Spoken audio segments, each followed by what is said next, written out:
ভাৱ সম্প্ৰসাৰণ কৰা। হৰিণাৰ মাংসই বৈৰী। এই প্ৰবচনটো অতি গভীৰ অৰ্থ বহন কৰা এটি বচন।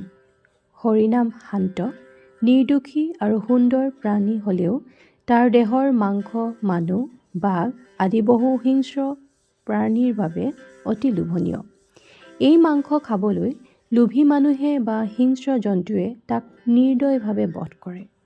অৰ্থাৎ যিটো বস্তু তাৰ দেহৰ অংশ আৰু তাৰ বাবে অমূল্য, সেই মাংসই শেষত তাৰ মৃত্যুৰ মূল কাৰণ হৈ পৰে।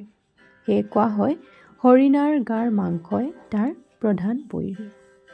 এই প্ৰবচনৰ জৰিয়তে মানুহৰ জীৱনৰো এক গভীৰ সত্য উন্মোচিত হয়। বহু সময়ত মানুহৰ নিজৰ উপাৰ্জিত ধন সম্পদ, ক্ষমতা বা লোভেই তাক বিপথে লৈ যায় আৰু শেষত ধ্বংসৰ মুখলৈ ঠেলি দিয়ে।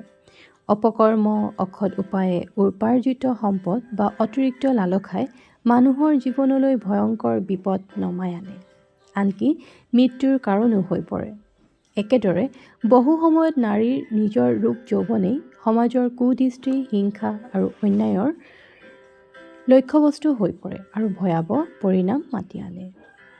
সেয়ে এই প্ৰবচনে আমাক সাৱধান কৰি দিয়ে যে নিজৰ যি বস্তু বা গুণক লৈ আমি গৰ্ব অনুভৱ কৰোঁ, সেয়াই যদি সংযম, বুদ্ধি আৰু নৈতিকতাৰ সৈতে ব্যৱহাৰ নকৰোঁ, তেন্তে সেই বস্তুৱেই আমাৰ জীৱনৰ ডাঙৰ বৈৰী হৈ উঠিব পাৰে। এইকাৰণে মানুহে সদায় সংযমী, সচেতন আৰু সৎ জীৱন যাপন কৰাটোৱেই শ্ৰেয়।